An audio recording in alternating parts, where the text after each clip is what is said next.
YouTube ప్రేక్షకులకు వీక్షకులకు అందరికీ కూడా నమస్కారం.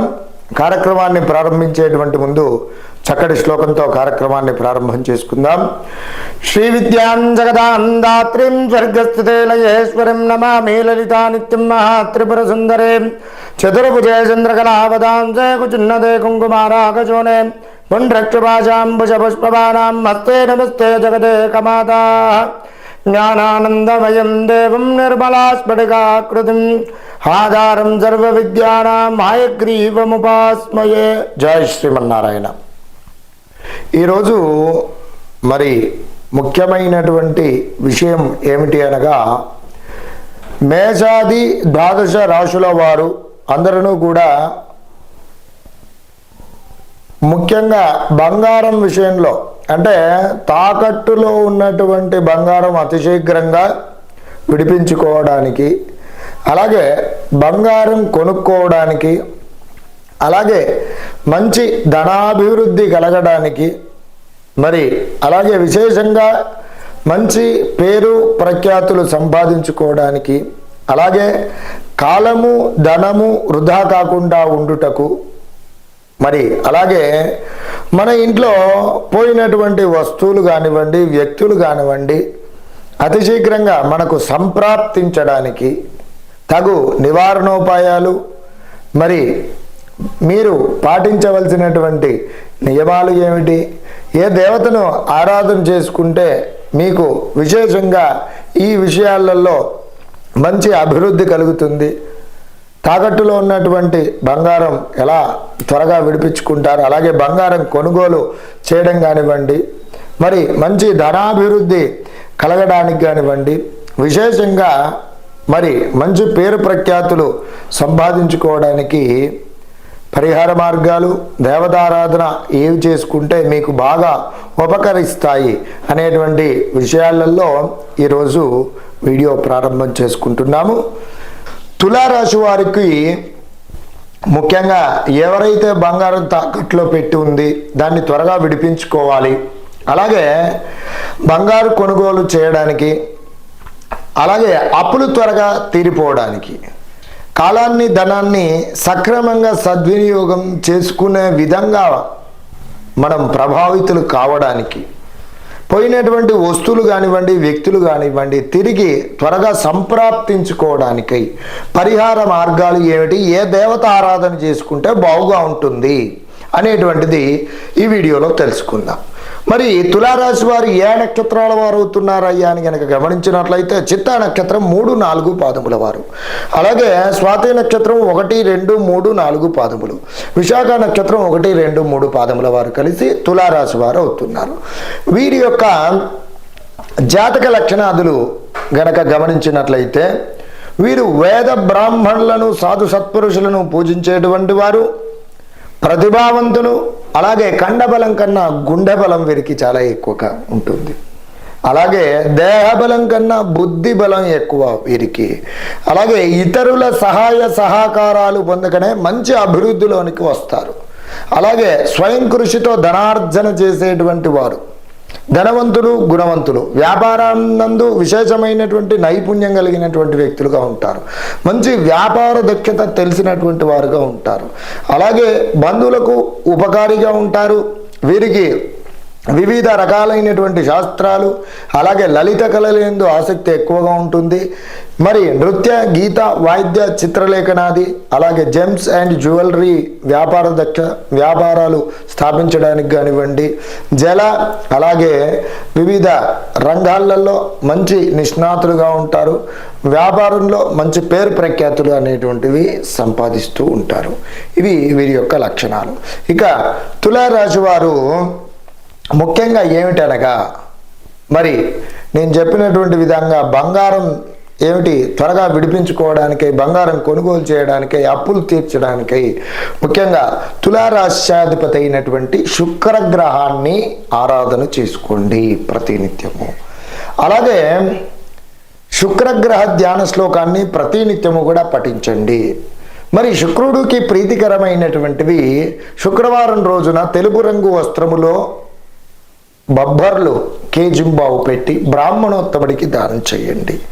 అలాగే అదే శుక్రవారం రోజున తెలుపు ఎరుపు రంగు వస్త్రాలు పేదలకు కానివ్వండి, బ్రాహ్మణులకు కానివ్వండి, అక్కడ ఉన్నటువంటి చిన్నపిల్లలకు కానివ్వండి దానం చేయండి. అలాగే విశేషంగా పండ్లు ఫలములు సమర్పించండి వారికి. అలాగే శుక్రవారం రోజున ఏదైనా శుక్రవారం రోజున దేవాలయ ప్రాంగణంలో అన్నప్రసాద వితరణ చేయండి. తగుపూర్వకంగా మరి మీకున్నటువంటి ప్రతిబంధక ప్రభావాలన్నీ కూడా తొలగిపోయి అనుకూలమైనటువంటి పరిస్థితులు తప్పకుండా ఏర్పడతాయి. అలాగే వీటితో పాటుగా తులారాశి వారు ప్రతినిత్యము కూడా పఠించవలసినటువంటి నామజపం గనక చూసుకున్నట్లయితే ఓం తత్వనిరంజనాయ తారక రామాయ నమః అనేటువంటి నామాన్ని ప్రతినిత్యము కూడా 27 సార్లు ఉచ్చరించండి. ఉత్తమోత్తమైనటువంటి ఫలితాలను పొందండి. నమస్కారం. బంగారము తాకట్టులో ఉన్నటువంటిది విడిపించడానికి, అలాగే బంగారం కొనుగోలు చేయడానికి, అప్పులు త్వరగా తీర్చడానికి, అలాగే విశేషమైనటువంటి పేరు ప్రఖ్యాతులు సంపాదించుకోవడానికి, అలాగే కాలాన్ని ధనాన్ని సద్వినియోగపరచుకోవడానికి, ఇంట్లో పోయినటువంటి వస్తువులు కానివ్వండి వ్యక్తులు కానివ్వండి అతి శీఘ్రంగా మనకు సంప్రాప్తించడానికి, దృగ్గోచరం కావడానికి పరిష్కార మార్గాలలో భాగంగా ఏమి చేసుకుంటే వీరికి బావుగా ఉంటుంది, ఏ దేవత ఆరాధన చేసుకుంటే బావుగా ఉంటుంది అని గనక ఈ విషయాల్లోకి వెళ్ళినట్లయితే ముఖ్యంగా వీరు మహాలక్ష్మి అమ్మవారిని ప్రతినిత్యము కూడా కొలుచుకున్నట్లయితే, సేవించుకున్నట్లయితే, అమ్మవారి యొక్క ఆరాధన చేసుకున్నట్లయితే విశేషమైనటువంటి చక్కటి సత్ఫలితాలను పొందుతారు. అలాగే శ్రీ కార్తవీరార్జున స్వామి వారి యొక్క స్తోత్ర పారాయణం కూడా విశేషమైనటువంటి ఫలితాలను ఇస్తుంది.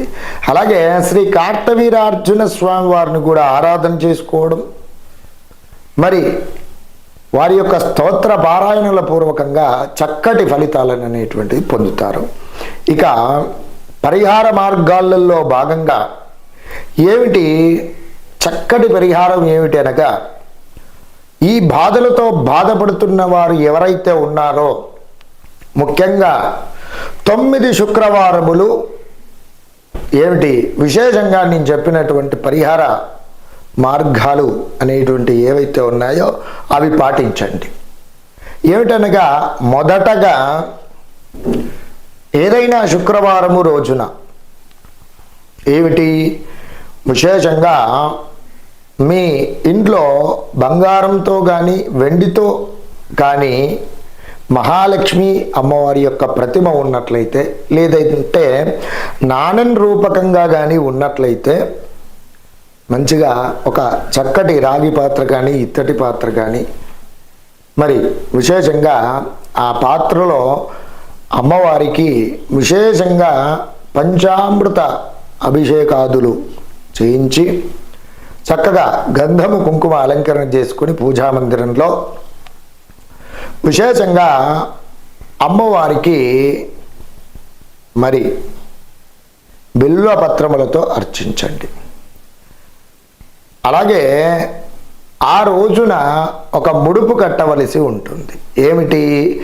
ఎరుపు రంగు గల వస్త్రము తీసుకొని అందులో పీచు తీయని టెంకాయ కొబ్బరికాయ ఒకటి తీసుకొని అందులో గోధుమలు, తెల్ల ఆవాలు, పసుపు, కుంకుమ, గంధము, పచ్చకర్పూరము, దాంతోపాటుగా ధనము యథాశక్తి 54 రూపాయలు కానివ్వండి, 27 రూపాయలు కానివ్వండి, 18 రూపాయలు కానివ్వండి, 108 రూపాయలు కానివ్వండి, మరి విశేషంగా 516 రూపాయలు కానివ్వండి, 216 రూపాయలు కానివ్వండి, ఈ విధంగా విశేషంగా అందులో పెట్టండి.